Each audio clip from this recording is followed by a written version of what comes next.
नमस्कार दोस्तों, स्वागत है आपका रैंकस गुरुकुल परिवार में। और आज की क्लास में हम एक ऐसा मॉक टेस्ट करने जा रहे हैं जो बेस्ड ऑन न्यू पैटर्न है। अब सवाल ये बनता है कि जब से टीसीएस गया है और ये एडिक्विटी आया है तब से नया पैटर्न क्या बदलाव हुआ है रीजनिंग के पॉइंट ऑफ व्यू से, ये जानना बहुत जरूरी है। और ये क्लास बिल्कुल अंत तक जरूर देखिएगा बच्चे, क्योंकि बहुत कुछ हमें नया सीखने को मिलेगा, आपको बहुत कुछ नई चीजें देखने को मिलेंगी।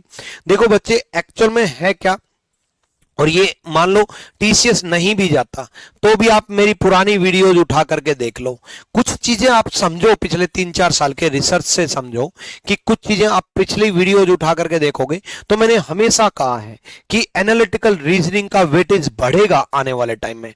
मैंने हमेशा कहा है कि आने वाले टाइम में स्टेटमेंट बेस्ड क्वेश्चन बढ़ेंगे।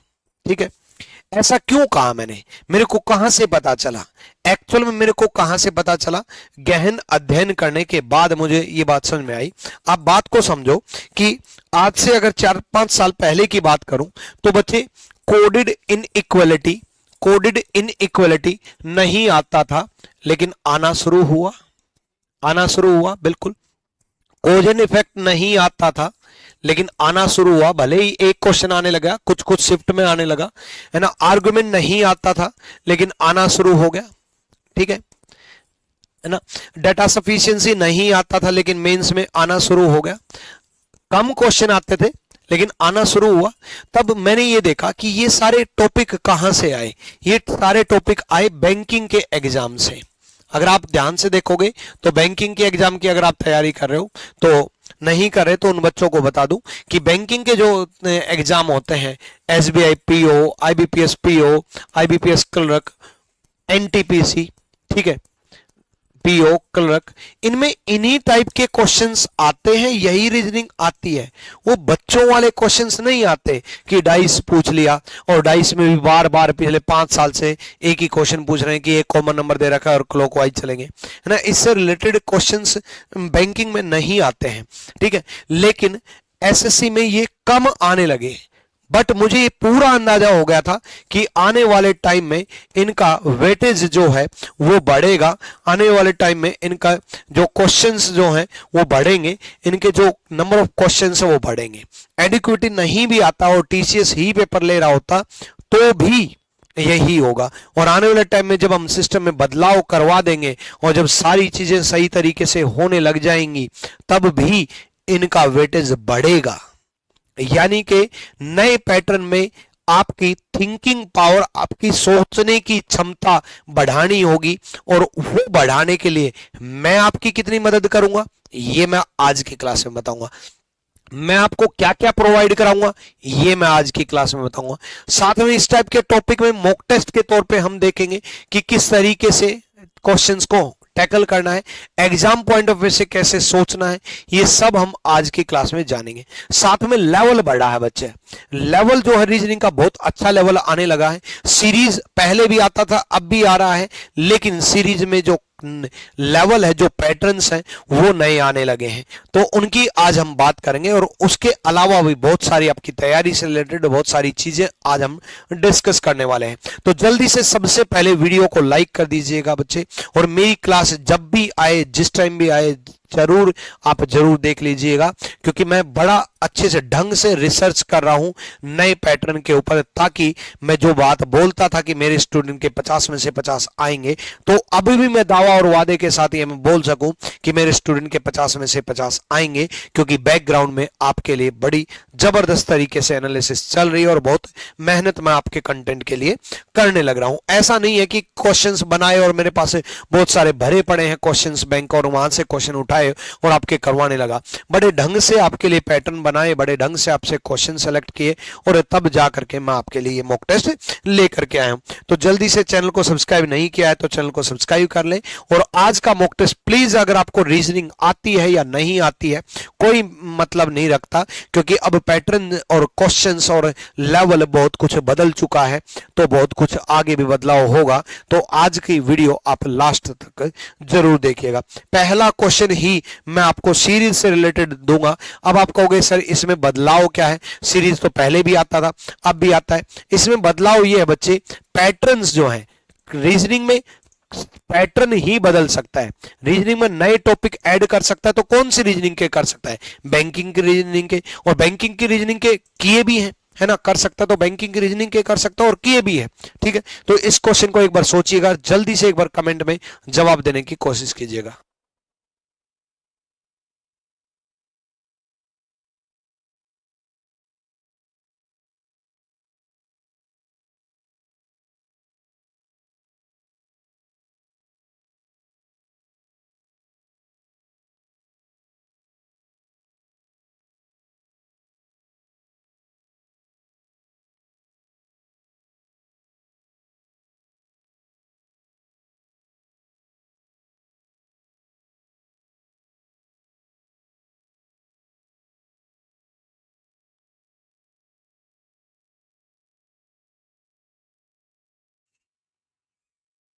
चलो भाई,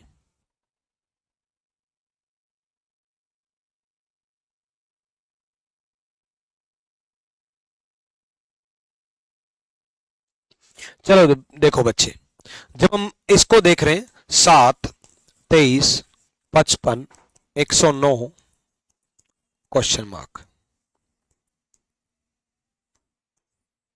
ठीक है।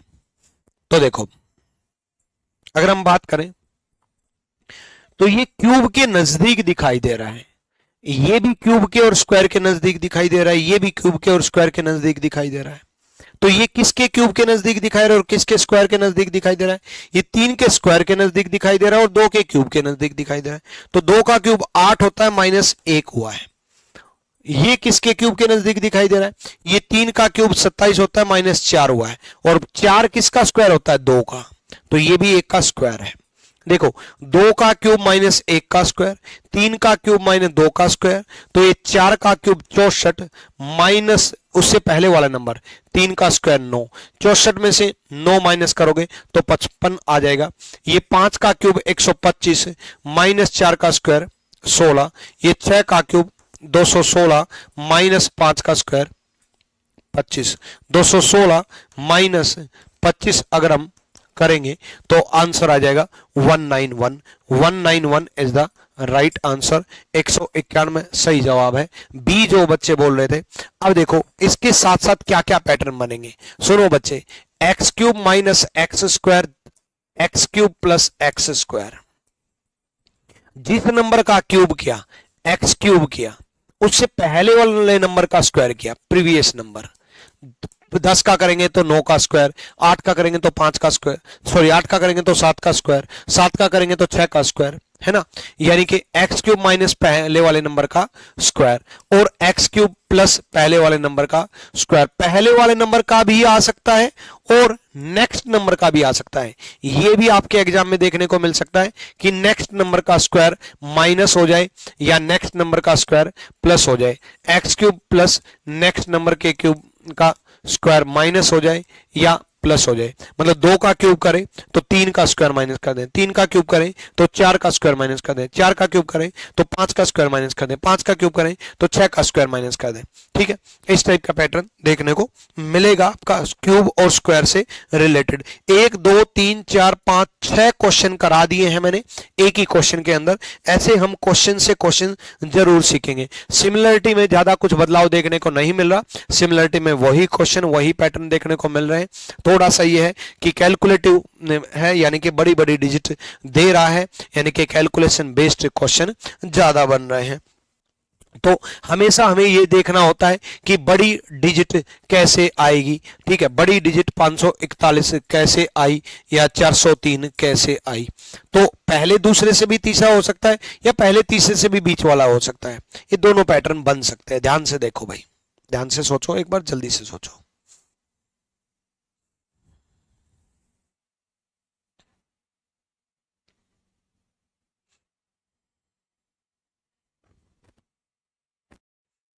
देखो हमें तो ऑब्वियसली बड़ी डिजिट से सोचना होता है, तो 541 440 और 339 का यूज करके कैसे आएगा। ऑब्वियसली देखो 440 का अगर हम डबल कर दें और उसमें से 339 माइनस कर दें तो 541 बन जाएगा, है कि नहीं? 541 बन जाएगा। सेम उसी प्रकार इसमें देखो, इसमें भाई सेकंड नंबर का डबल किया, पहला नंबर माइनस कर दिया, 302 का डबल कर दिया, ठीक है, माइनस 201 कर दिया तो 403 बन जाएगा। तो ये किस में लागू हो रहा है? यूनिट डिजिट से ही देख लो ना, यूनिट डिजिट से ही देख लो।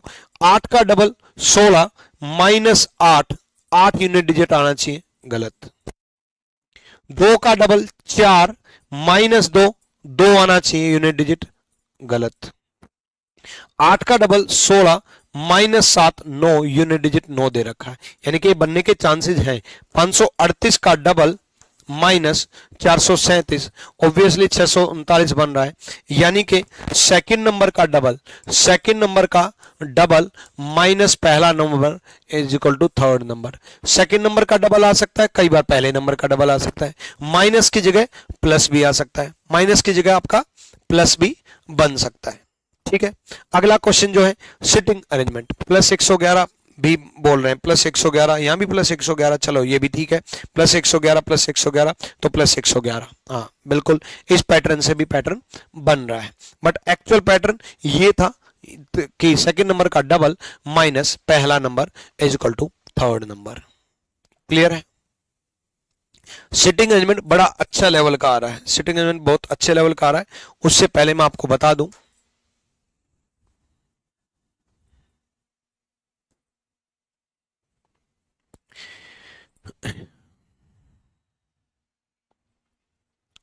कि ये एसएससी का एक नया नोटिस आया है।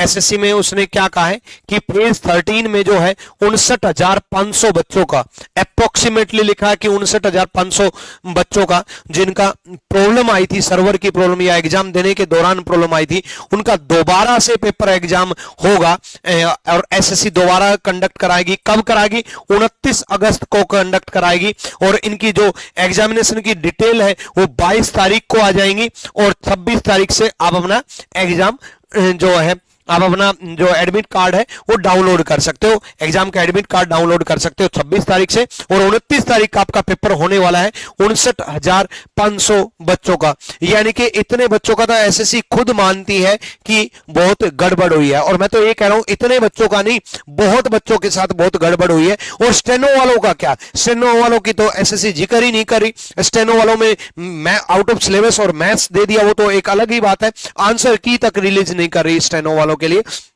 और स्टेनो वालों का क्या होगा इसके बारे में एसएससी ने कुछ नहीं बताया है। जब से ये टीसीएस हटा और जब से ये एडिक्विटी आया है तब से फेज 13 भी ढंग से नहीं हो पाया और स्टेनो भी ढंग से नहीं हो पाया। और मैं पूरा निश्चित रूप से मैं पूरा ये जानता हूं कि ये लोग सीजीएल का भी ढंग से नहीं करवा पाएंगे। इन लोगों के पास ढंग से करवाने के लिए सेंटर तक अवेलेबल नहीं है, और सेंटर ऐसे हैं कि मेंटल स्थिति बच्चे की इतनी हालत खराब कर देते हैं। फिर भी पता नहीं एसएससी में सुधार कब होगा, लेकिन सुधार के मानेंगे हम आप लोगों के साथ हैं और आवाज उठाते रहेंगे और कुछ बेहतरीन सॉल्यूशन के लिए आपके लिए प्लान कर रहे हैं। और इतना बेहतरीन सॉल्यूशन लेकर के आएंगे आपके लिए कि एसएससी को सुधरना पड़ेगा, ढंग से पेपर लेना पड़ेगा, और ऐसा आगे भविष्य के किसी एग्जाम में ना हो कि पेपर दोबारा एसएससी को कराना पड़े। खैर, जिनका अभी फेज 13 में जो है पेपर एक बार देख लीजिएगा आपका कि आपके साथ गलत हुआ था या पेपर ढंग से नहीं हो पाया, तो आपका एग्जाम के डिटेल जो है वो एग्जाम सेंटर एडमिट कार्ड 26 अगस्त को आप जरूर चेक कर लीजिएगा, ठीक है। बाकी आप लोग यूनाइट रहिए, आप लोग आवाज उठाते रहिए, और आप लोगों के लिए हम आवाज जरूर उठाते रहेंगे। और आवाज ऐसे नहीं सिर्फ वीडियो बना करके आवाज उठाएंगे, बुलंद आवाज उठाएंगे और बहुत तरीके से आवाज उठाएंगे, और ढंग से आपको आने वाले टाइम में प्लान भी पता चल जाएगा। लेकिन आप लोग यूनाइट रहिए, एकजुट रहिए, और हर हमेशा साथ देना है ताकि एसएससी में सुधार कर सके। चलो यहां देखो, अगले क्वेश्चन की तरफ हम बढ़ते हैं। अगला क्वेश्चन जो है वो सिटिंग अरेंजमेंट से रिलेटेड है। 10 लोग बैठे हैं भाई, 10 लोग बैठे हैं, और ये इस टाइप का सवाल भी बैंकिंग में आता था, इस टाइप का सवाल भी बैंकिंग में आता था कि 10 लोग बैठे हैं और वो रो 1 और रो 2 में अलग अलग बैठे हैं। लेकिन इस टाइप के सवाल में एक बात ध्यान रखना बच्चे कि आधा पैराग्राफ जो है ना वो फालतू की बातों का लिखा होता है। ठीक है, रो 1 में ABCDE बैठे हैं, ठीक है, और रो 1 फेसिंग नॉर्थ है, अब रो 1 में ABCD बैठे हैं, फेसिंग नॉर्थ है, जानबूझ के सीधा यही लिख देता फेसिंग नॉर्थ, ठीक है, लेकिन लेंथ बढ़ाने के लिए ताकि बच्चा कंफ्यूज हो जाए और डर जाए कि बहुत बड़ा क्वेश्चन है। अब ये पता चल गया कि ABCDE जो है वो फेसिंग नॉर्थ है, यानी कि नीचे वाली लाइन में है। ABCDE नीचे वाली लाइन में है और VWXYZ ऊपर वाली लाइन में है। VWXYZ ऊपर वाली लाइन में है और वो फेसिंग साउथ है, ठीक है। A sits second to the right and from of the row. A जो है दाएं से दूसरे नंबर पे है, तो ए तो भाई फिक्स बैठ गया, ए तो फिक्स बैठ गया कि ए दाएं से दूसरे नंबर पे है। ए दाएं से दूसरे नंबर पे, तो ये तो फिक्स है, ये नहीं हिलेगा। जैसे एसएससी कुछ सीट फिक्स कर देती है ना, वैसे दूसरे तरीके से एसएससी को ऐसे लताड़ते रहेंगे, तो ये फिक्स बैठ गया भाई, है ना, दाएं से दूसरे नंबर पे फिक्स हो गया। अब ये तो फिक्स है, ये नहीं हिलने वाला। अब उसके बाद W faces an immediate neighbour of A, W faces an immediate neighbour of A, A का जो पड़ोसी है ना उसके विपरीत W है। ए का पड़ोसी ये भी हो सकता है और ए का पड़ोसी ये भी हो सकता है, तो उसके विपरीत है W, यानी कि W या तो यहां मिलेगा या यहां मिलेगा। दोबारा बात समझो इसको, उसने कहा W जो है उस व्यक्ति के विपरीत है जो ए का पड़ोसी है। W A faces immediate neighbour of A, A का नेबर ये है और ए का नेबर ये है, तो इसके विपरीत W है, इसके विपरीत W है, तो W दोनों में से कोई भी हो सकता है। उसके बाद एक एक लाइन पढ़ते चलो, आगे बढ़ते चलो, ऐसे क्वेश्चन में ऐसे ही चलना है, ठीक है। उसके बाद X sits third to the right of W, X W का तीसरा दाया है, W का तीसरा दाया, ऊपर वाली लाइन में राइट ये बन जाएगा बच्चे ध्यान रखना, और लेफ्ट ये बन जाएगा ध्यान रखना। W का थर्ड राइट है X। अब मैंने ये W क्यों हटा दिया, क्योंकि इसका तीसरा दाया 1 2 3 X बन ही नहीं सकता, इसका तीसरा दाया 1 2 3 X बन जाएगा, ठीक है। W का थर्ड राइट, W का तीसरा दाया, W का तीसरा दाया, दाया इस तरफ होगा, थर्ड राइट तीसरा दाया 1 2 3 X, X यहां होगा, कोई दिक्कत नहीं बात, ठीक है। उसके बाद the one who face X seats immediate right of B, जो X के विपरीत है, X के विपरीत कौन है, ये व्यक्ति जो भी है, X के विपरीत जो है वो B का इमीडिएट राइट है, B का इमीडिएट राइट है, B का तुरंत दाया है। X के जो विपरीत अपोजिट है वो B का इमीडिएट राइट है, B के तुरंत दाया है। Only one person sit between B and C, B और C के बीच में एक व्यक्ति बैठा है, तो B और C फिक्स कर दो। V seats immediate right of Y, V seats immediate right of Y, V तुरंत दाया है Y के, Y के तुरंत दाया है V, राइट ये होगा, V तुरंत दाया है Y के, Y के तुरंत दाया है V, Y के तुरंत दाया V है, तो ऊपर वाली लाइन में तो फिक्स हो गए, ऊपर वाली लाइन में तो फिक्स हो गए, तो Z ये हो जाएगा, है ना। Z के विपरीत कौन है, B, Z के विपरीत कौन है, B, यही तो पूछा है, Z के विपरीत कौन है, B। अब देखो ये मैंने जानबूझ के ये बात पहले ही नजर मार ली थी, आप भी ऐसे करना, हु फेस Z, ये पहले ही पढ़ लेना कि Z के विपरीत कौन बैठा है, Z के विपरीत, Z के ठीक सामने कौन बैठा है, ये पहले ही पढ़ लेना, क्योंकि उससे पूरा क्वेश्चन सोल्व करने की जरूरत नहीं पड़ेगी। हो सकता है आपका जवाब पहले ही आ जाए, पूरा क्वेश्चन सोल्व करने की जरूरत ही नहीं पड़ी, कुछ टाइम बच जाएगा। अब देखो आगे only 1% sit between B and C के बाद हमें ये पढ़ने की जरूरत ही नहीं पड़ी, V sits immediate right of Y, ठीक है। उसके बाद ये लाइन पढ़ने की जरूरत नहीं पड़ी, D does not sit at any extreme and, D extreme and पे नहीं बैठा, ठीक है। सोल्व करने के लिए, नॉलेज के लिए हम ये सीख सकते हैं कि डी एक्सट्रीम एंड पे नहीं बैठा तो डी यहां बैठा है, लेकिन इसकी जरूरत नहीं थी, हमारा आंसर आ चुका है। तो कई बार अधूरे क्वेश्चन से भी जवाब मिल जाता है, तो अधूरा सवाल भी आपका जवाब दे सकता है, ठीक है। चलो तो इस तरीके से ये बन जाएगा। अगले क्वेश्चन की तरफ हम बढ़ते हैं। अगला देखो, ये स्टेटमेंट बेस्ड क्वेश्चन बहुत आए हैं भाई, स्टेटमेंट बेस्ड क्वेश्चन बहुत आ रहे हैं, ठीक है। इनको पढ़ो एक बार जल्दी से, सोचो।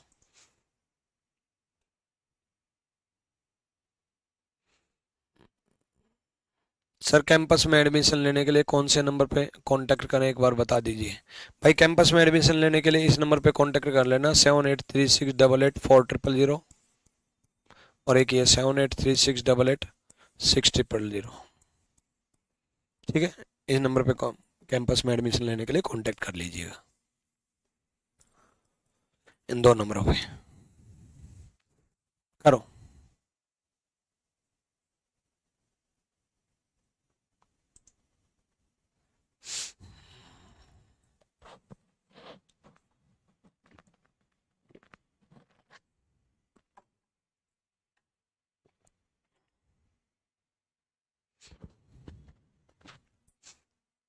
देखो, national security priorities reach a climax when your spouse is involved in serious accident that requires surgery. You should, आपको क्या करना चाहिए?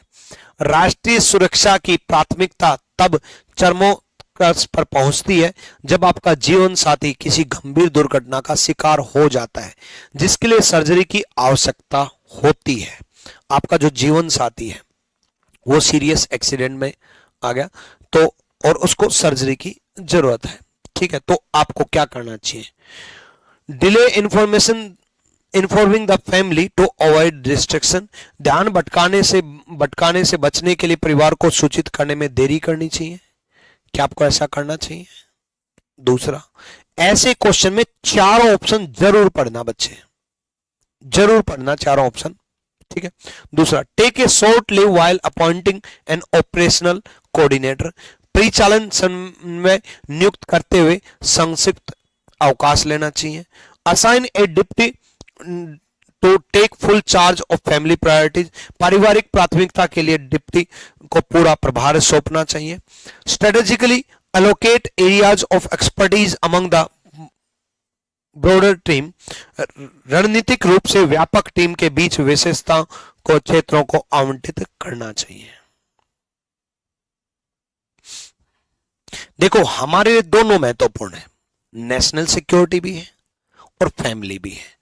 उसने बोला national security priorities reach a climax, राष्ट्रीय सुरक्षा की प्राथमिकता तब चरमोत्कर्ष पर पहुंच जाती है। एक तरफ आपके माइंड में नेशनल सिक्योरिटी है, आपकी ड्यूटी लगी हुई है राष्ट्रीय सुरक्षा में, दूसरी तरफ आपके जीवन साथी का भयंकर एक्सीडेंट हो जाता है और सर्जरी होने वाली है, ऑपरेशन होने वाला है। तो ऐसी सिचुएशन में आप क्या करेंगे, क्या निर्णय लेंगे? यही चीज ये दिखाती है कि आपके अंदर जॉब करने की क्वालिटी कैसी है, आपके अंदर मैनेजमेंट स्किल्स कैसी हैं, आप किस लेवल का सोच सकते हो, ये सारी चीजें दर्शाती हैं। इसलिए इस टाइप के क्वेश्चंस पूछे जाते हैं। तो आप ऐसे केस में क्या करते हैं? देखो, उसने पता क्या बोलना चाह रहा, कईयों को तो स्टेटमेंट ही समझ में नहीं आती। सबसे पहले कथन को समझना बहुत जरूरी है।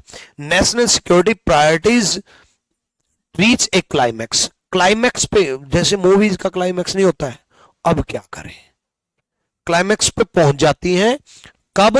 when your spouse to involved in serious accident and require surgery, प्राथमिकता चरम सीमा पर पहुंच जाती है जब आपका जीवन साथी किसी गंभीर दुर्घटना का शिकार हो और जिसके लिए सर्जरी की आवश्यकता हो। तो दोनों इंपॉर्टेंट है, नेशनल सिक्योरिटी भी, परिवार भी है, परिवार भी बहुत इंपॉर्टेंट है। पहला, ध्यान भटकाने के लिए बचने के लिए परिवार को सूचित करने में देरी करनी चाहिए, बिल्कुल गलत डिसीजन है। अरे परिवार को सूचित नहीं करोगे ध्यान भटकाने के लिए, कोई छोटा डिसीजन है, मेजर एक्सीडेंट हुआ है, ऑपरेशन होने वाला है, और परिवार को सूचित नहीं करोगे, गलत। डिप्टी को अपने जो जूनियर आपके जो जस्ट असिस्टेंट है उनको फुल चार्ज कर दोगे और फैमिली प्रायोरिटी को, ठीक है, मैं प्रायोगिक प्राथमिकता के लिए डिप्टी को पूरा प्रभार सौंपना चाहिए, नहीं, ये भी गलत है। ये तो आपने बिल्कुल इग्नोर ही कर दिया नेशनल सिक्योरिटी को। पहले में परिवार को इग्नोर कर दिया, गलत। दूसरे में नेशनल सिक्योरिटी को इग्नोर कर दिया, गलत। दूसरे में नहीं, तीसरे में, सॉरी, ये दो ऑप्शन तो बिल्कुल गए, दोनों जरूरी हैं। अब strategically allocate area of expertise among the broader team, इसके लिए टीम को आवंटित करने का आपकी थोड़ी ना है, आप क्या कर सकते हो, शॉर्ट ब्रेक ले सकते हो। आप ये बता सकते हो कि ठीक है नेशनल सिक्योरिटी भी जरूरी है, but short break, take a leave while appointing an operational coordinator. परिचालन समय नियुक्त करते हुए संक्षिप्त अवकाश लेना चाहिए। शॉर्ट ब्रेक ले सकते हो, छोटा लीव ले सकते हो, तो B is the right answer. ऐसे केस में मैं आपको एक एडवाइस दूं, एक या दो ऑप्शन ऐसे जरूर लगेंगे आपको कि ये तो हो ही नहीं सकते, एक या दो तो पक्का लगेंगे। इसमें कुछ बच्चे बहुत ही ज्यादा मोटिवेटेड कि ये डिप्टी को फुल चार्ज कर देते हैं, जो बहुत ही ज्यादा मतलब फैमिली को प्रायोरिटी देते हैं वो टिक कर देंगे। जो बिल्कुल ही मतलब नहीं, फैमिली को अवॉइड करने के लिए फैमिली को डिले कर देते हैं, इंफॉर्मेशन ही नहीं देते हैं, ये भी बिल्कुल गलत है। ठीक है, चलो नेक्स्ट, अगला बताओ। सारा सोच का खेल है, सोच डेवलप करनी है और इनका एक समाधान करने वाला हूं मैं आपको ऐसे क्वेश्चंस का 500 क्वेश्चंस के सॉल्यूशन प्रोवाइड करने वाला हूं।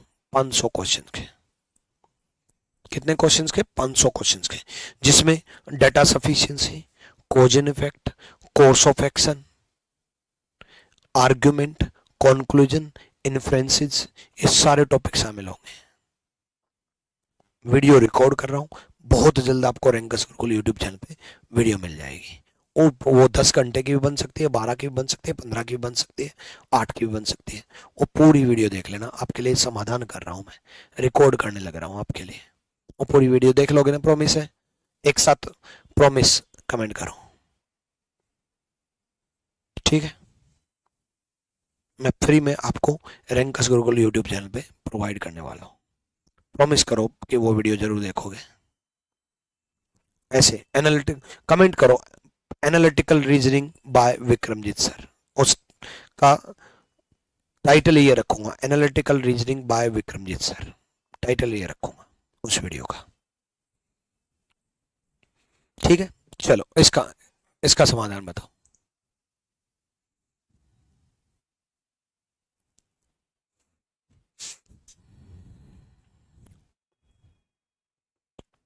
नौ से 48 कैसे बनेगा? 9 से 48 कैसे बनेगा?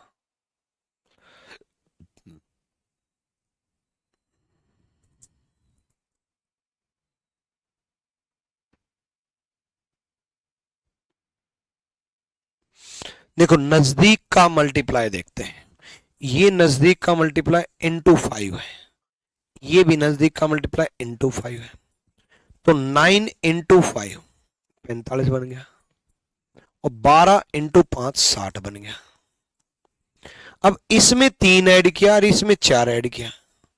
कई बच्चे पता क्या करते हैं, इतने मान होते हैं, अरे सर कुछ ना है, 45 इंटू 5, इसमें 3 किया, इसमें 4 किया, इसमें 5 कर दो, है भाई। इसमें 3 किया, इसमें 4 किया, इसमें 5 कर दो। ये कोई सीरीज नहीं होती मेरे भाई, 3 4 5 कर दो। सेम पैटर्न इसमें लगेगा, सेम पैटर्न इसमें लगेगा, वही पैटर्न इसमें लगाना है। अब ऐसा क्या सेम पैटर्न है जो कि 3 बने और 4 बने? भाई 9 को 3 से डिवाइड कर लो 3 बन जाएगा, 12 को 3 से डिवाइड कर लो 4 बन जाएगा। यानी कि 9 को ही 5 से मल्टीप्लाई और 9 को ही 3 से डिवाइड, 9 12 को ही 5 से मल्टीप्लाई और 12 को ही 3 से डिवाइड, ये आपका 48 बन जाएगा और ये आपका 64 बन जाएगा। सेम अप्लाई कर दो, 45 को 5 से मल्टीप्लाई और 45 को 3 से डिवाइड, 3 से डिवाइड करोगे तो 15 ऐड करना है। 45 को पहले 5 से मल्टीप्लाई कर लो और 45 को 3 से डिवाइड कर लो, मतलब 15 ऐड करना है। 45 को 5 से करोगे 225 plus 15 240, 240 is the right answer. A सही जवाब है। क्लियर है? अगले सवाल की तरफ बढ़ते हैं। डेटा सफिशिएंसी से लेकर के क्वेश्चन बना है ना? डेटा सफिशिएंसी से बहुत क्वेश्चन आएंगे, आने वाले टाइम में भी आएंगे, याद रखना, आने वाले टाइम में भी।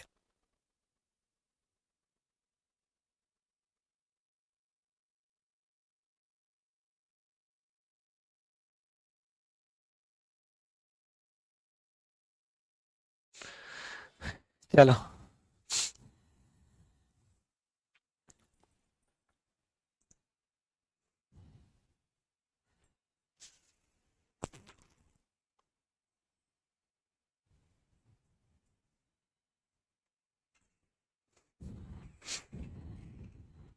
देखो ऐसे केस में क्या करना है, पहले अकेले डेटा फर्स्ट से आंसर ढूंढना है, क्या पता अकेले से मिल जाए, फिर अकेले दूसरे से पता करना है, क्या पता अकेले दूसरे से मिल जाए, अकेले अकेले सोल्व करना है। क्वेश्चन क्या पूछा है, how many student are there in the row, पंक्ति में कितने विद्यार्थी हैं, डेटा सफिशिएंसी समझा देता हूं कि क्या करना है। डेटा सफिशिएंसी, ठीक है। Arvind is 7th from left end Prabhu is 5th from right. Arvind बाएं से 7वें नंबर पर है, अरविंद जो है बाएं से 7वें नंबर पर है, ठीक है। प्रभु दाएं से आपके 5वें नंबर पर है, ठीक है। तो इस बात से पता नहीं चलेगा, इस बात से पता नहीं चलेगा कुल कितने छात्र हैं, क्यों, क्योंकि बीच में कितने वो खाली रह गया, बीच में कितने वो खाली रह गया, मतलब पहले से पता नहीं चल रहा। इसलिए बच्चे अकेला पहला सोल्व किया जाता है, क्या पता अकेले पहले से जवाब मिल जाए, इसलिए अकेला पहला सोल्व किया जाता है कि क्या पता अकेले पहले से जवाब मिल जाए, फिर अकेला दूसरा सोल्व करना है। Arvind is 7th from left end, दूसरा, ठीक है। Arvind is 17th from left end after exchanging their position. अब दूसरा जब पढ़ो ना तो बच्चा क्या करता है कि जब दूसरा पढ़ता है तो पहले को माइंड में रखता है, जब दूसरा पढ़ो तो अकेला दूसरा सोल्व करना बच्चे। ये क्यों करना, क्योंकि क्या पता अकेले दूसरे से जवाब मिल रहा हो, मिलाने की जरूरत पड़े ही ना, मिलाने की जरूरत तब पड़ेगी जब दोनों अकेले अकेले गलत साबित हो जाए, क्या पता दूसरा अकेला ही अकेले अकेले गलत साबित हो जाए, अकेला गलत साबित तो करो। उन्हें कहा अपनी जगह अदला बदली करने के बाद अरविंद बाएं छोर से 17वें नंबर पे हो जाता है। पहली चीज तो अदला बदली किसके साथ करेगा, अब आप कहोगे गुरुजी प्रभु के साथ, प्रभु के साथ क्यों करेगा भाई, वो तो पहला डेटा है, जब दूसरा डेटा पढ़ो तो पहले डेटा का कोई मतलब नहीं है, तो प्रभु अदला बदली करने के बाद 17वें नंबर पे हो जाएगा। तो पहले डेटा के बिना दूसरे डेटा से भी पता नहीं चल रहा, जब दोनों अकेले अकेले गलत हो जाए तो मिला करके सोल्व करेंगे, दोनों अकेले अकेले गलत हो जाएं तो मिला करके सोल्व करेंगे।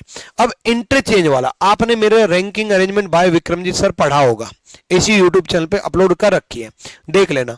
इंटरचेंज करने के बाद, ठीक है, इंटरचेंज करने के बाद आपको पता चलेगी पोजीशन।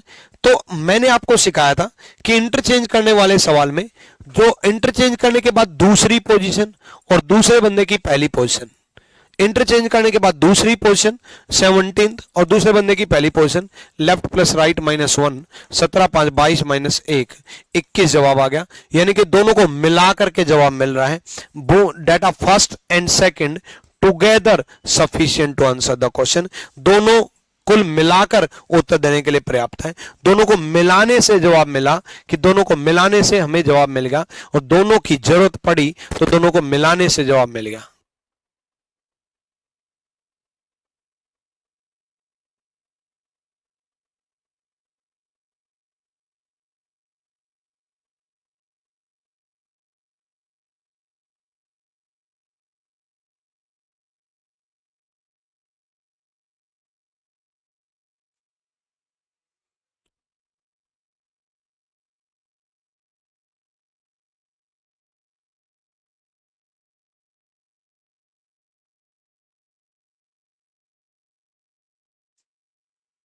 चलो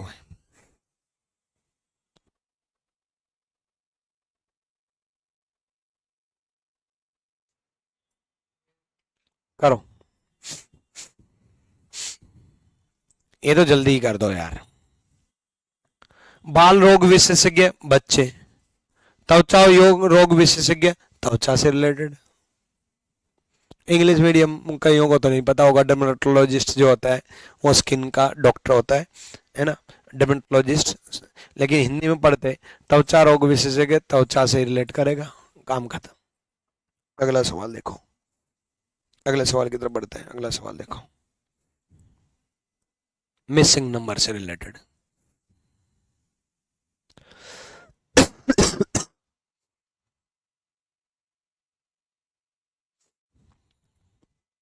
देखो क्यूब दिखाई दे रही है, तो ये किसका क्यूब है, ये ऑब्वियसली 4 का क्यूब है, ये किसका क्यूब है, ये 3 का क्यूब है, और 4 और 3 को मल्टीप्लाई किया हुआ है। जिसका क्यूब है उसी को मल्टीप्लाई किया हुआ है। ये किसका क्यूब है? ऑब्वियसली ये 8 का क्यूब है। ये किसका क्यूब है? ये 5 का क्यूब है ना, और 8 और 5 को मल्टीप्लाई किया हुआ है। सेम उसी प्रकार ये 6 का क्यूब है, ये 7 का क्यूब है, तो जिसका क्यूब है उसी को मल्टीप्लाई कर दो। 6 और 7 को मल्टीप्लाई कर दो, 6 और 7 का multiply 42 is the right answer, 42 सही जवाब है। क्यूब दिखाई दे तो क्यूब के बारे में ही सोचा करो, स्क्वायर दिखाई दे तो स्क्वायर के बारे में ही सोचा करो, और कुछ सोचने की जरूरत नहीं है। अगले सवाल की तरफ बढ़ते हैं। ऐसे सवाल में हमेशा ऑप्शन वाइज ही चलना पड़ेगा। ऑप्शन वाइज चलने के अलावा आपके पास कोई और ऑप्शन नहीं है, क्योंकि पुट कर करके देखना पड़ेगा कि कौन कौन सा ऑप्शन लागू हुआ है और कौन कौन सा ऑप्शन लागू नहीं हुआ है। तो पहला इनपुट करते हैं, हैश की जगह बी एन क्यू पुट करते हैं। क्या एक पैटर्न से और परसेंटेज की जगह एन एफ एम पुट करते हैं?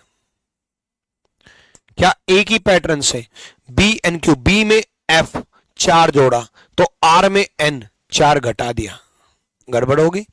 एन में एम 1 घटाया, ई में एफ 1 जोड़ दिया, फिर गड़बड़ होगी। भाई इसमें बी से एफ 4 जोड़ेंगे तो आर से भी तो 4 जोड़ेंगे ना, आर से भी तो 4 जोड़ेंगे, है ना। और क्यू से टी 3 प्लस हुआ और एन से एम 1 घटा दिया, यानी कि लागू नहीं हो रहा पहला। दूसरा लागू करते हैं, एच एन वी पुट कर दिया, एच एन वी पुट कर दिया। अब एच एन वी से क्या बन रखा है? F M T. देखते हैं एच एन वी से क्या बना? F M T. तो एच से क्या हुआ? एच से क्या हुआ? एफ -2 हुआ है। एच से एफ -2 हुआ है। एन का एम -1 बोल सकते हैं या अपोजिट बोल सकते हैं, दोनों बोल सकते हैं। -1 बोल सकते हैं या अपोजिट बोल सकते हैं, दोनों बोल सकते हैं। देखेंगे v से t क्या हुआ? -2 हुआ है। क्या यही चीज मैंने एच एन वी पुट किया, बी पुट किया है, क्या यही चीज आर ई एन में और पी वी एल में लागू हो रही है? देखते हैं। देखो पहला -2 हुआ था तो भाई -2 होना चाहिए। क्या आर से p -2 हुआ? बिल्कुल। दूसरा n का अपोजिट m था तो क्या e का अपोजिट v है? बिल्कुल अपोजिट है। तीसरा v से t -2 हुआ है तो n से l -2 हुआ है, यानी कि b is the right answer, b सही जवाब है। ठीक है, अगले क्वेश्चन की तरफ हम बढ़ते हैं। अगला सवाल देखो, इन 1 2 3 4 5 में सब में डिफरेंट छांटना है। अगर आप ध्यान से देखोगे तो डिफरेंट छांटना है, तो अब आप कहोगे गुरुजी परसेंटेज परसेंटेज परसेंटेज दिख रहा है, प्लस प्लस के 2 दिख रहे हैं। अब प्लस प्लस का भी दिख रहा है, परसेंटेज परसेंटेज का भी दिख रहा है। बताओ भाई जल्दी से जवाब, कौन जवाब दे पाएगा? इसका जवाब कौन देगा? हर हर महादेव, सिलम यादव, बताओ भाई। सर यूपीपी के लिए क्लास ले सकते हैं क्या? बिल्कुल ले सकते हो भाई।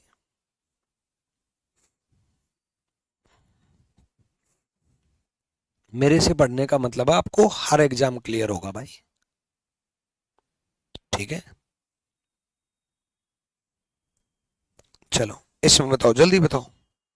और अगर आप डिटेल में पढ़ना चाहते हो ढंग से तो मेरा नया बैच जो स्टार्ट हुआ है वो आरजी विक्रमजित एप्लीकेशन पर स्टार्ट हुआ है।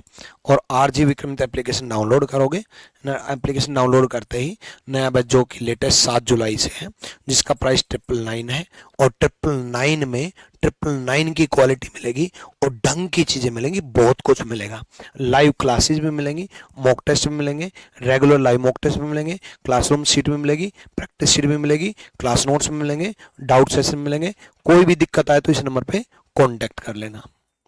ठीक है, हम उन लोगों की तरह नहीं है कि प्राइस कम कर दें और क्वालिटी कम कर दें और बच्चा बाद में रोए और बाद में उन्हीं का दोबारा से परचेज करना पड़े। उससे अच्छा है बच्चा खुद ये कहेगा कि प्राइस ज्यादा कर लेते हैं। हम हमेशा प्राइस तो मिनिमम रखते ही हैं। पूरी मार्केट में हमने मजबूर किया लोगों को जिनके 2,500, 3,000, 4,000, 5,000 का कोर्स होता था, लेकिन सबसे कम प्राइस हमने रखा। लेकिन आज भी हम अगर ऑफर देते हैं, डिस्काउंट देते हैं, तो सेम बैच में देते हैं। ऐसा नहीं कि अलग से बैच ले आए और कम प्राइस में कम क्वालिटी की चीजें भेज दें। हमेशा बच्चों की प्रायोरिटी जो है सिलेक्शन रही है, रैंकर्स गुरुकुल का एक ध्यान रहा है। लेकिन मैं फिर भी आपको ये कहूंगा कि कॉम्बो बैच ज्वाइन करना और कम प्राइस लगेगा, क्योंकि सारे सब्जेक्ट एक साथ खरीद रहे हो आपको आदित्य रंजन सर का मैथ स्पेशल मिल जाएगा, प्रशांत सोलंकी सर का इंग्लिश स्पेशल मिलेगा, राधिका मैडम और टीम का जीएस स्पेशल मिलेगा, लाभ सिंह नैन का आपको कंप्यूटर स्पेशल मिलेगा। ये आरजी विक्रमित एप्लीकेशन पर मात्र 2699 में ही। दिक्कत आए तो इस नंबर पे कॉल कर लेना। तो मैक्सिमम बच्चे कॉम्बो स्पेशल ज्वाइन करते हैं, तो आप भी कॉम्बो स्पेशल की तरफ ही जाएं, क्योंकि कम प्राइस में आपको सारी चीजें एक साथ मिल जाती हैं। तो अगले क्वेश्चन की तरफ अगर बढ़ूं तो इसमें डिफरेंट क्या लग रहा था आपको, क्या डिफरेंट लग रहा था बताओ। कुछ बच्चे बोल रहे हैं डी, कुछ बच्चे बोल रहे हैं सी। बहुत बढ़िया।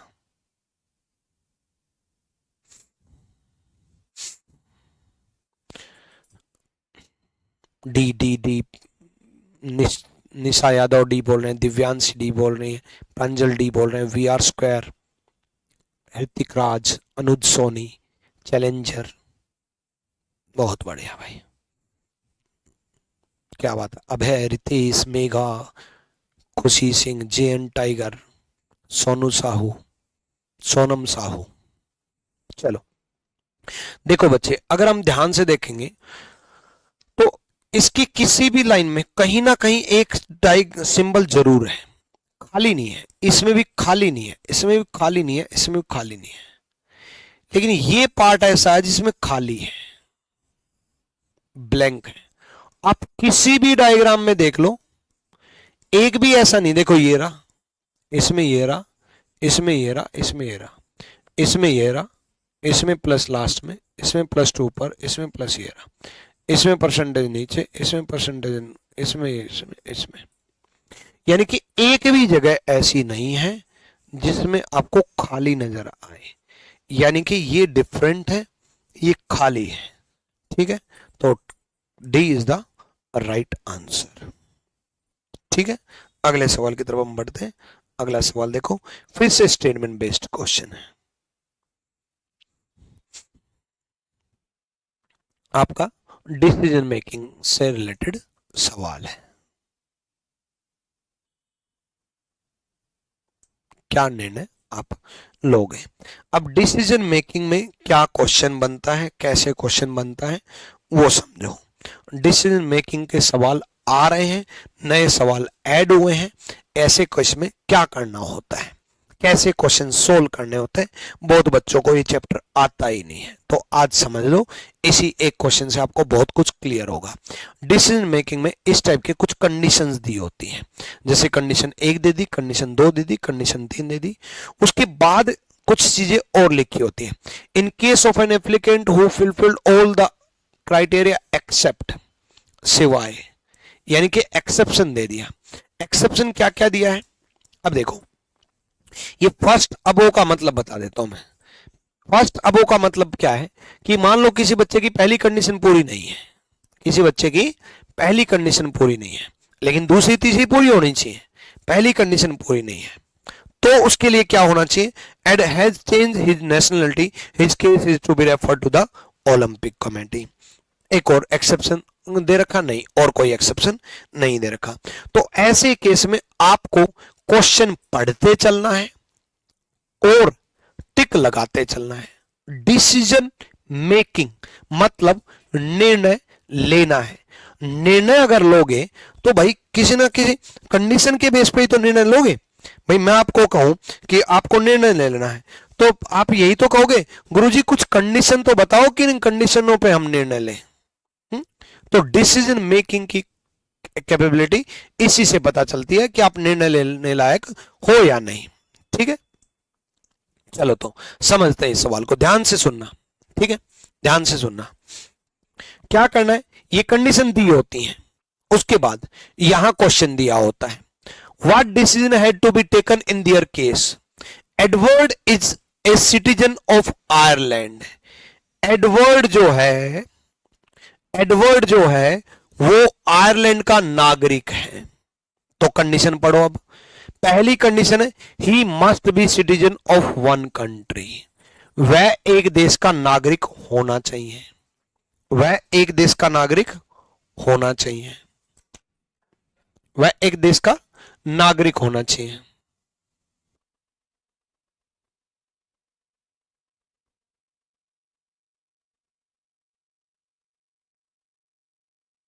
ठीक है, चलो कोई दिक्कत नहीं है, एक देश का नागरिक होना चाहिए।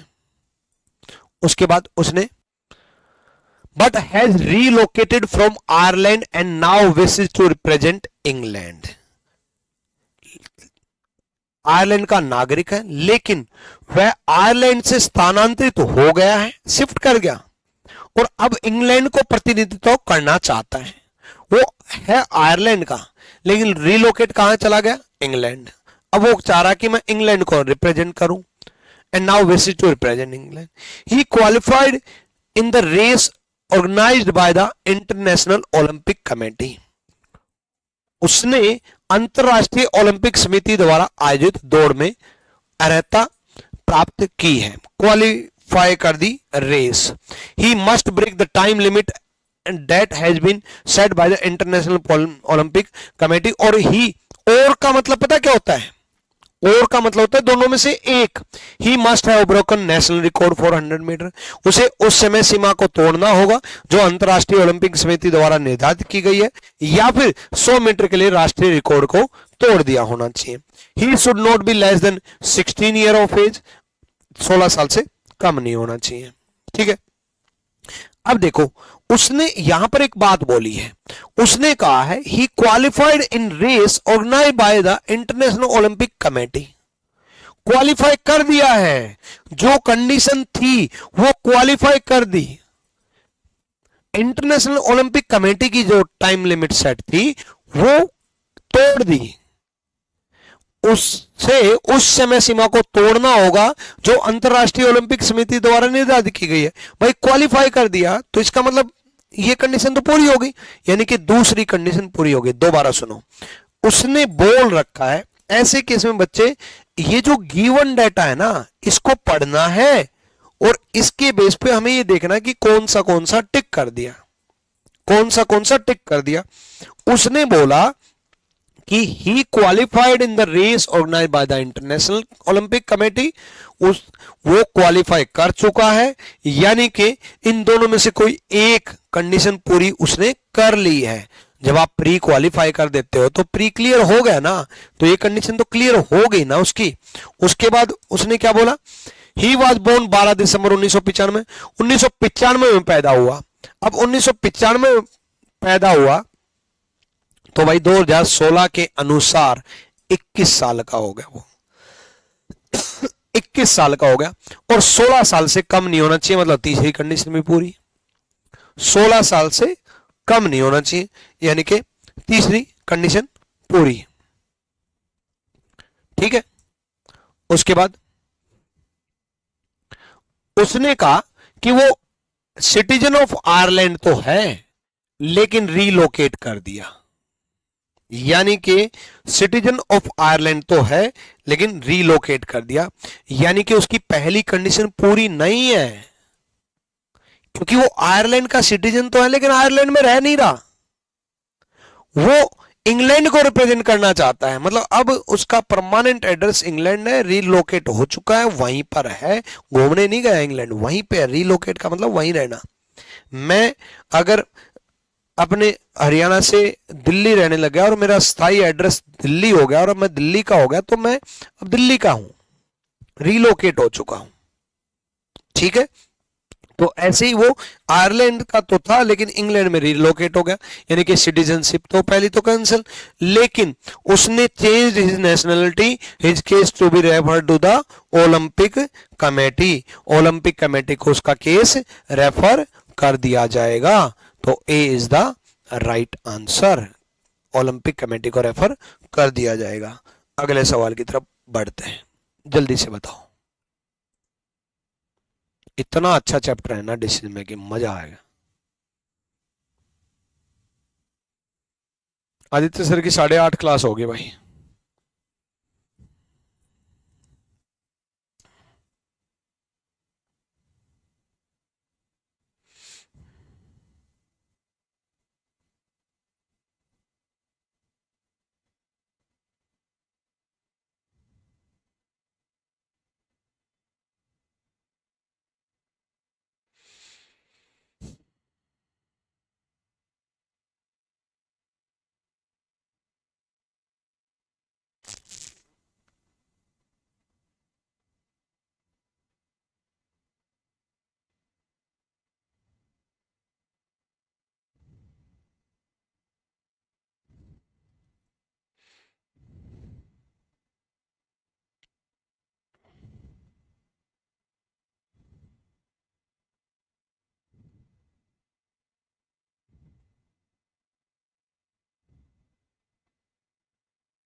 हो गया।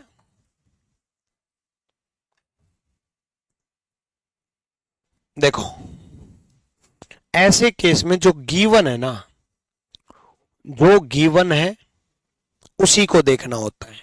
अगर उसमें बदलाव है तो किस तरीके से बदलाव है वो देखना होता है। अगर बदलाव है तो किस तरीके से बदलाव हो वो देखना होता है।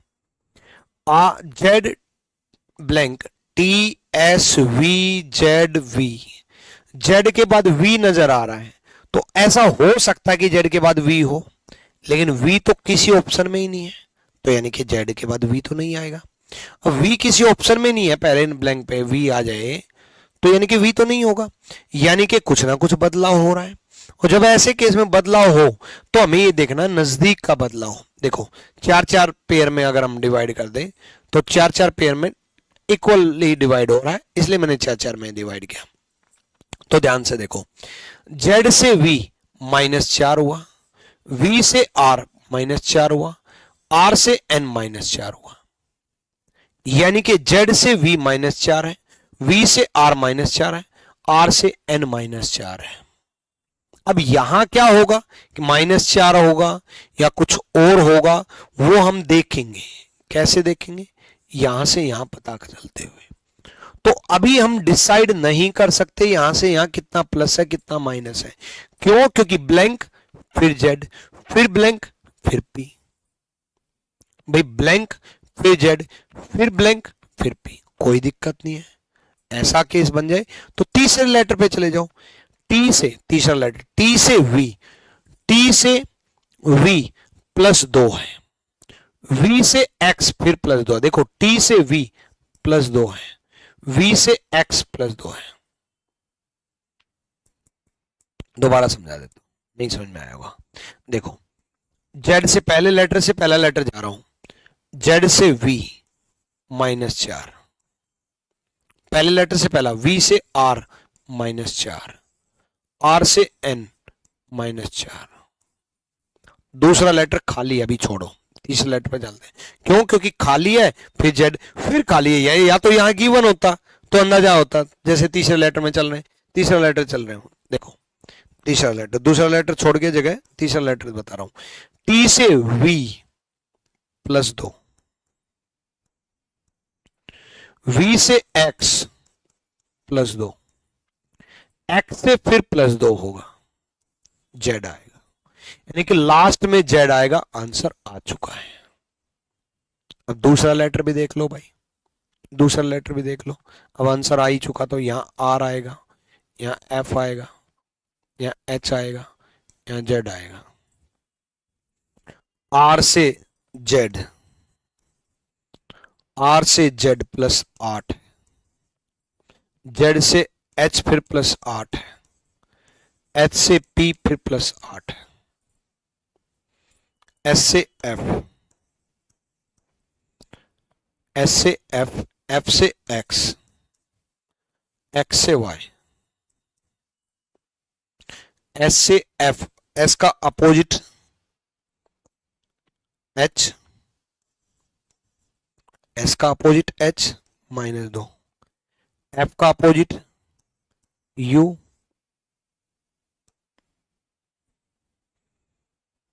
एस का अपोजिट एच, एस से एफ नहीं बना, एफ का अपोजिट बिल्कुल एक्स, यू +3 हुआ है, अपोजिट -2, अपोजिट +3 और अपोजिट +4। नहीं, ये माइनस ये प्लस ये माइनस होगा, -4। इतने बेहतरीन पैटर्न से, हालांकि आंसर हमारा आ चुका था पहले ही, मुझे पूरा सिखाना था इसलिए बताया। ठीक है, अगले सवाल की तरफ बढ़ते हैं। डिफरेंट कौन सा है? इसका तो जल्दी से जवाब दे दोगे यार। दो लाइन के अपोजिट स्टार हैं, दो लाइन के अपोजिट स्टार हैं, दो लाइन के अपोजिट स्टार हैं, ये दो लाइन के अपोजिट हैश है, स्टार नहीं है, दो लाइन के अपोजिट हैश है, ए डिफरेंट है, ए डिफरेंट है। अगले सवाल की तरफ बढ़ते हैं। अगला सवाल देखो जल्दी से, जल्दी बताओ। ए आज मैं एक भी क्लास नहीं कर सका। जी सर, क्यों नहीं किया एक भी क्लास कोमल? जय तेलंगाना। गुरुजी मशीन इनपुट के ऊपर डिटेल्स क्लास करवा दीजिए। मशीन इनपुट मतलब इनपुट आउटपुट। तो कमेंट करो input output by Vikramjit sir, कौन कौन चाहता है? जल्दी से कमेंट करो। इनपुट आउटपुट, नए सवाल आए हैं ना इनपुट आउटपुट के। Input output by Vikramjit sir, comment करो input output by Vikramjit sir. जाओ, क्या याद रखोगे? इनपुट आउटपुट की लॉन्ग वीडियो अपलोड करवा दूंगा आपकी डिमांड के ऊपर। लॉन्ग वीडियो मतलब पूरे चैप्टर के एक में करवा दूं? ठीक है, इनपुट आउटपुट की लॉन्ग वीडियो अपलोड करवा दूंगा।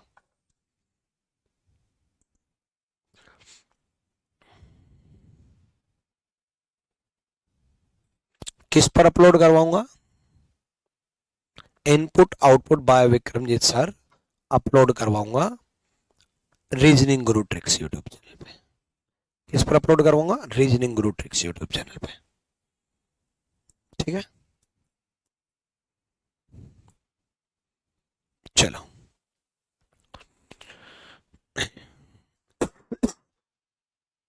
आ जाओ भाई, इस सवाल को देखते हैं। How many children does Darshan have?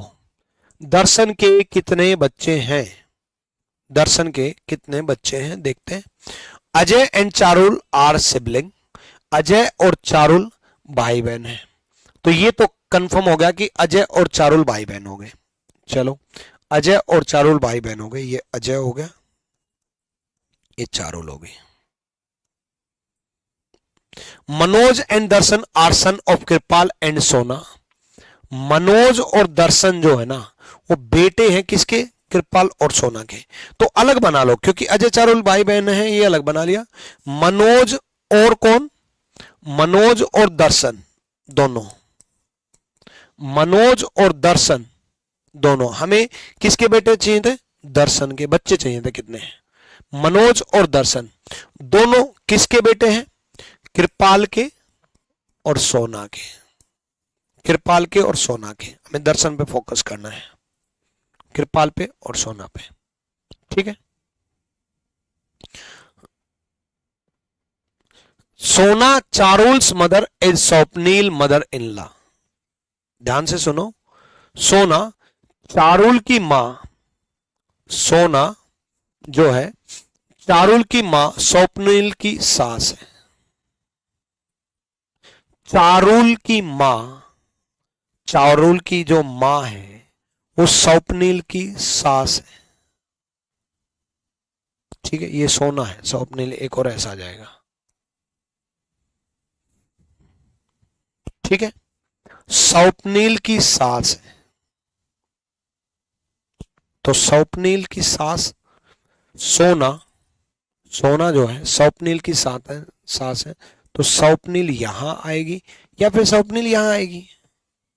यहां भी आ सकती है भाई। सोना जो है ना, सोना, ये जो सोना है ये स्वप्नील की सास है। स्वप्नील इसकी वाइफ होगी या स्वप्नील इसकी वाइफ होगी, इनमें से एक होगा। तभी तो स्वप्नील इसकी वाइफ होगी, तभी तो सोना सास बनेगी। सोना जो है सास है स्वप्नील की। भाई सोना का जो बेटा था दर्शन, उसकी वाइफ स्वप्नील होगी, तभी तो सास बनेगी। ये बात क्लियर हुई? ठीक है, ये बात क्लियर है भाई? डन। चलो नेक्स्ट। चारुल की मां है और स्वप्नील की सास है। स्वप्नील की सास है। नेक्स्ट देखो, सोना चारुल्स मदर इज स्वप्नील सास। चारुल्स मदर स्वप्नील सास।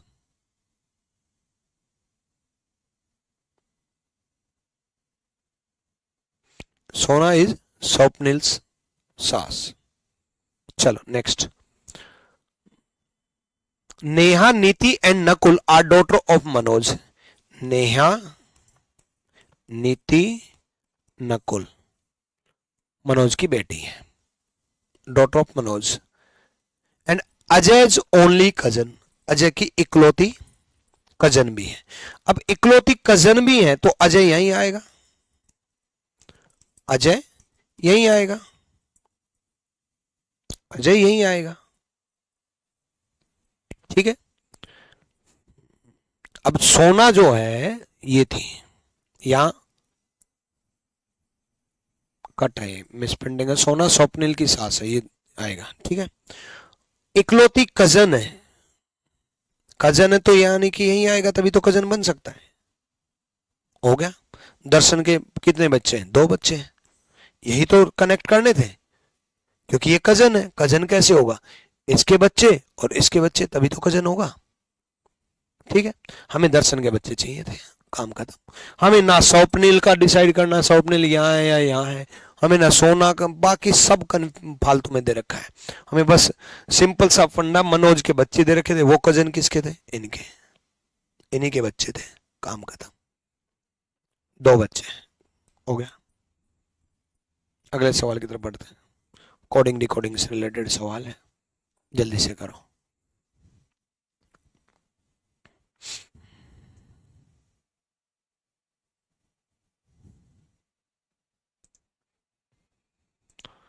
दो बच्चे, बहुत बढ़िया, सारे बच्चे 2 बोल रहे हैं।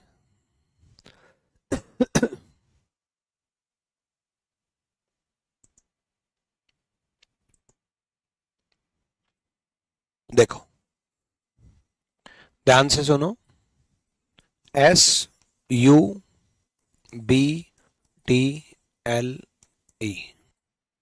इसका क्या दे रखा है? 40 दे रखा है, उसके बाद T दे रखा है, B दे रखा है, M दे रखा है, H दे रखा है, TBMH। ठीक है। चलो, अब सिंपल सा फंडा है, इससे ये दिया है, इससे ये दिया है, इससे ये दिया है, इससे ये दिया है, तो इन 2 से 40 दिया होगा। 19 और 21 का टोटल 40 बन रहा है, 19 और 21 का टोटल 40 बन रहा है। तो B से T कैसे हो सकता है भाई? B का अपोजिट Y -5, अपोजिट -5, और T का अपोजिट G -5, अपोजिट -5। L से M+1 हो सकता है, और E से H+3 हो सकता है। क्या अगले में भी लागू हो, यही हुआ? बिल्कुल। तो क्लोथ में देख लो, 3 12, 12 और 3 15। O का opposite L -5, opposite -5, opposite -5, L, ये G बनेगा, अपोजिट -5, T का अपोजिट G -5B बनेगा, ये +1 I, ये +3 D, यानी कि 15 GBID। C is the right answer, C सही जवाब।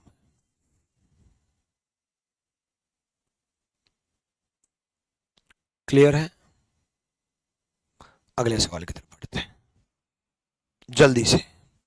मिरर इमेज, ये तो जल्दी बता दो यार, सिंपल सा फंडा है।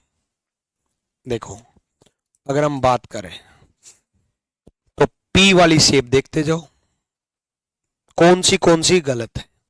ये वाली जो P की शेप है, देखो ये वाली P की तो यहां बनेगी, सब में बना रखी है। ये वाली P की शेप यहां बनेगी,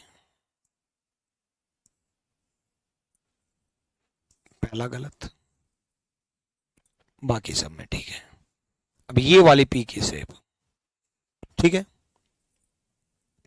ये ऐसी बनेगी, और ये वाली P की शेप ऐसी बनेगी, ये भी गलत, ये भी गलत आंसर। फिगर वाले सवाल में हमेशा ये देखना है कि कौन सा ऑप्शन सही है और कौन सा ऑप्शन गलत है। ये सही नहीं ढूंढना, सॉरी, कौन सा ऑप्शन गलत है। फिगर वाले सवाल में हमेशा ये देखना है कि कौन सा ऑप्शन गलत है। ठीक है, जल्दी सवाल कर पाओगे। इनइक्वालिटी से रिलेटेड सवाल है पी और डी के लिए। देखो बच्चे, पी और डी के लिए हमें ये देखना है पी और डी को कनेक्ट कैसे करें।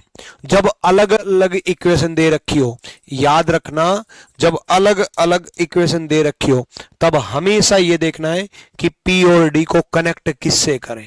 अब हमारे पास पी यहां पर भी है, पी यहां पर भी है, तो कनेक्ट कैसे करें। देखो बच्चे, पी से सी कनेक्ट कर सकते हैं हम, सी से डी कनेक्ट कर सकते हैं। बोलो यस और नो। बोला बिल्कुल।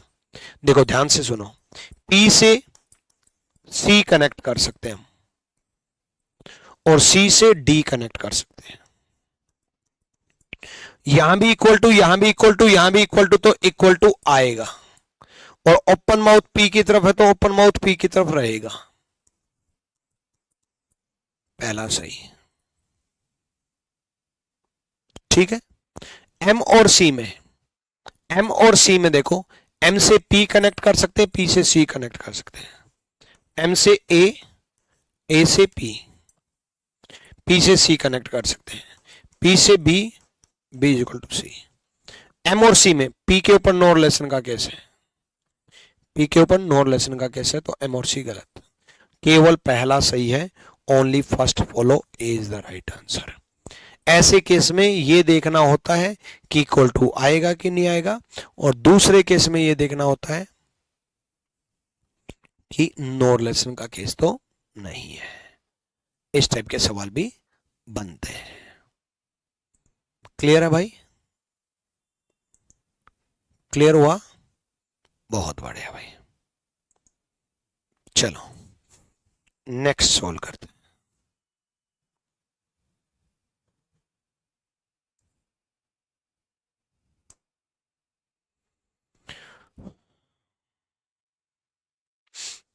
करो जल्दी से।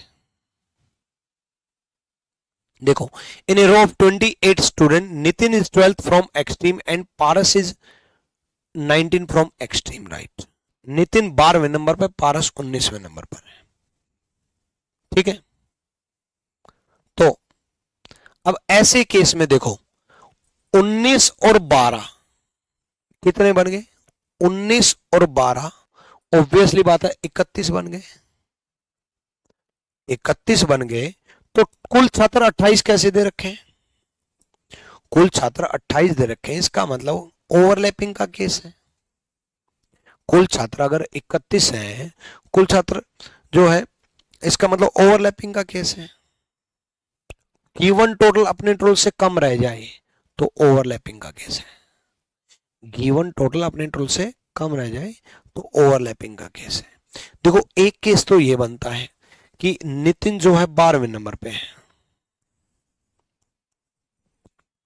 और लेफ्ट से, पारस 19वें नंबर पे है राइट से। बट ये केस बन नहीं सकता। क्यों? क्योंकि 19 और 12 31, 12 प्लस 19 31, और गिवन टोटल अपने टोटल से कम है। तो ऐसे केस में मैंने बीच में निकालने के लिए मैंने ये कहा था, ये दो बंदे ओवरलैप हैं, 2 माइनस कर दो, यानी कि बिटवीन आ जाएगा। अब कहोगे गुरुजी इससे क्या फर्क पड़ जाएगा, बिटवीन आ जाएगा? अरे फर्क पड़ेगा, टेंशन ना लो, फर्क पड़ेगा। सुनो आगे।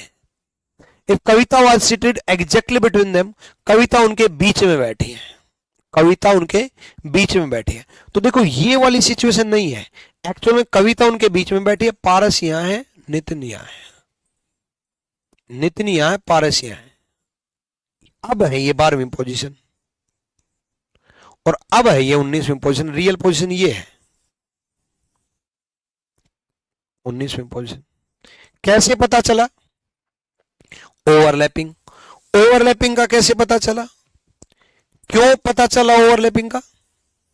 क्योंकि गिवन टोटल 28 अपना टोटल 19 प्लस 12 31 से कम रह गया, कम रह गया तो मतलब ओवरलैपिंग का केस है। उसने के बाद बोला Kavita's position from right and, right and से कविता की पोजीशन। भाई राइट से पारस की 19वीं है तो कविता की 18वीं होगी, सिंपल है, एक कम हो जाएगा, 18 18वीं होगी, एक कम हो जाएगा। क्लियर है? डन भाई। अगला सवाल देखो भाई।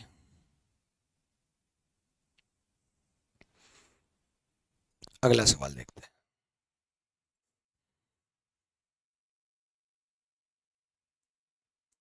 आर्गुमेंट से रिलेटेड क्वेश्चन बनते हैं, ठीक है, करो। क्या भर्ती प्रक्रिया में मनोमितीय परीक्षण करना अनिवार्य है? Is it mandatory to conduct psychometric test in recruitment process? पूछ रहा है वो आपसे, अनिवार्य है। अब देखो इंपॉर्टेंट यस नो नहीं होता, याद रखना। कई बच्चे गड़बड़ कर देते हैं आर्गुमेंट में, पहले ही डिसाइड कर देते हैं यस या पहले डिसाइड कर देते हैं नो। जैसे मैं आपसे पूछूं क्या दहेज प्रथा सही है? अब देखो, जैसे मैंने ये पूछा कि क्या दहेज लेना सही है, दहेज प्रथा सही है, जैसे मैंने ये पूछा तो maximum student yes yes yes yes guruji दहेज दे दो हमें, लालची लोगों दहेज दे दो तुम्हें, यस यस यस आना शुरू हो जाएगा। तो आपने पहले ही डिसाइड कर लिया यस मैं लालची हूं, दहेज लेना है तो पहले डिसाइड कर लिया। तो इसलिए कभी भी स्टेटमेंट के लिए पहले यस या नो डिसाइड ना करें। अब जैसे मैं आपसे पूछूं कि क्या भारत पाकिस्तान के क्रिकेट मैच में भारत जीतना चाहिए? अब आप कहोगे यस यस गुरुजी जीतना चाहिए, देशभक्ति, बिल्कुल मैं भी चाहता हूं यस जीतना चाहिए, आप भी चाहते हो यस जीतना चाहिए, लेकिन भाई क्वेश्चन में इमोशंस नहीं चलते, देशभक्ति नहीं चलती। ये एग्जांपल क्यों समझा रहा हूं? यस नो पहले डिसाइड मत करना, पहले डिसाइड नहीं करना है यस नो।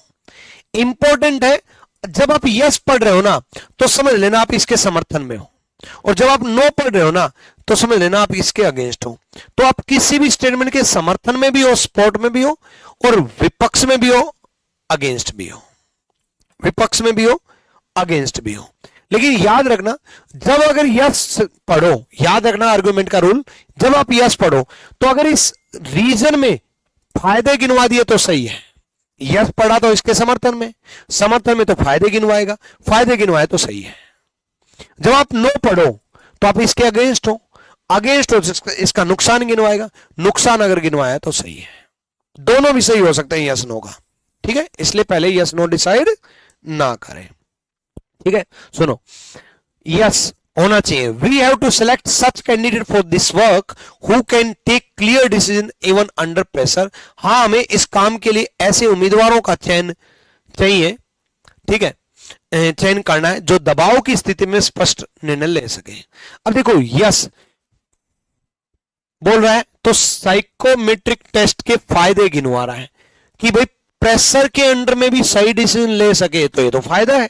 अगर कोई बंदा प्रेशर में भी सही डिसीजन ले सकता है तो वो अच्छा कैंडिडेट है, अच्छा कैंडिडेट है तो साइकोमेट्रिक टेस्ट के फायदे गिनवा रहा है। और मैंने क्या कहा, फायदे गिनवाए तो सही है, क्योंकि यस बोला है, नो नहीं बोला, तो नो बोला तो नुकसान गिनवाएगा। This will eliminate most candidate therefore unemployment will persist, या अधिकतर उम्मीदवारों को अलग कर देगा, अतः बेरोजगारी बनी रहेगी। भाई बेरोजगारी कैसे बनी रहेगी, जितनी सीट है उतनी तो सीट भरेंगी ना, अधिकतर को अलग कर देगा तो एक की जगह दूसरा लेगा। अब आप नहीं पढ़ोगे तो बेरोजगारी तो नहीं ना बनी रहेगी, आपकी जगह कोई और पढ़ेगा, कोई और लेगा, तो ये लॉजिक गलत बोल रहा है, इसका नुकसान नहीं गिनवा रहा, इलॉजिकल बात बोल रहा है, तो केवल पहला आर्गुमेंट सही है।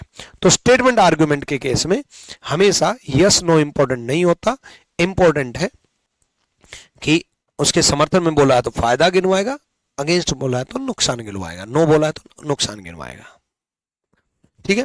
चलो इस क्वेश्चन में देखो, अजम्पशन में हमें अज्यूम करना होता है, स्टेटमेंट के अकॉर्डिंग अज्यूम करना होता है। भारत दुनिया के कुल आईटी उद्योग में 55% बाजार की हिस्सेदारी रखता है, ये एक कथन दिया है, इससे हमें स्टेटमेंट को अज्यूम करना होगा कि क्या इससे अजम्पशन निकल रहा है। विदेशी कंपनियां सस्ते श्रम की उपलब्धता के कारण ही भारत को पसंद करती हैं। भाई आईटी उद्योग में 55% बाजार की हिस्सेदारी देता है, इससे हम ये अज्यूम नहीं कर सकते कि चीफ लेबर जो है ना वो आईटी से रिलेट नहीं करता, लेबर मैन्युफैक्चरिंग सेक्टर से रिलेट करता है। तो चीप लेबर है तो मैन्युफैक्चरिंग से रिलेटेड स्टेटमेंट नहीं है, आईटी से रिलेटेड स्टेटमेंट है।